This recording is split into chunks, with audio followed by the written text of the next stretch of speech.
दोस्तों, ये कहानी राजस्थान की है। राजस्थान की एक दूर दराज गांव देवगढ़ में एक पुरानी हवेली है, साहू हवेली।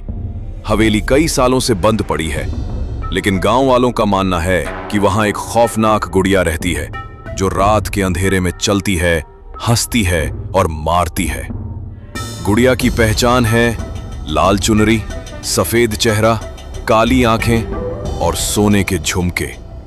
बच्चे उसे कहते हैं लाल चुनरी वाली गुड़िया।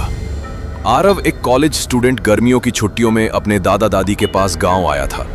जब वो लाल चुनरी वाली गुड़िया के बारे में सुनता है तो वो इन बातों पर यकीन नहीं करता और अपने दोस्तों के साथ साहू हवेली में जाने की ठान लेता है और अगले दिन हवेली चला जाता है।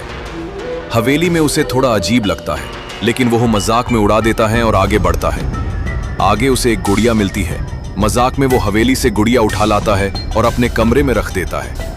आरव को ये नहीं पता था कि ये मजाक उस पर कितना भारी पड़ने वाला है और अनजाने में वो लाल चुनरी वाली गुड़िया को अपने घर ले आया है। रात को आरव को लगता है जैसे कोई उसके कमरे में चल रहा है। पंखा अपने आप बंद हो जाता है। मोबाइल की स्क्रीन पर लाल चुनरी दिखती है। अगले ही दिन उसके दोस्त नीरज की रहस्यमयी मौत हो जाती है। उसका चेहरा बुरी तरह झुलसा होता है और आंखें फटी हुई। आरव को समझ नहीं आता है कि यह कैसे हुआ या किसने किया। आरव बहुत कोशिशों के बाद भी यह पता नहीं कर पाता कि उसके दोस्त की मौत कैसे हुई।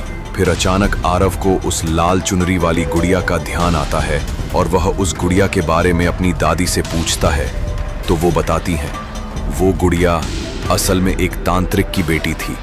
जब उसकी मां को गांव वालों ने डायन कहकर जला दिया तो उस लड़की ने आत्महत्या कर ली और उसकी आत्मा गुड़िया में कैद हो गई। अब वो उन लोगों को ढूंढती है जो उससे खेलने की कोशिश करते हैं और जो उसे झूठ समझते हैं।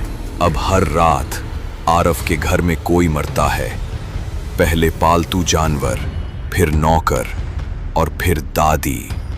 आरव को कुछ भी समझ नहीं आ रहा था कि वो अब क्या करे, और तभी गुड़िया की हंसी घर में गूंजती है। आरव घर छोड़ने की कोशिश करता है, लेकिन दरवाजा बंद हो जाता है। पीछे से धीमी आवाज आती है, अब मेरी बारी है खेलने की। आरव चीखता है और फिर सन्नाटा।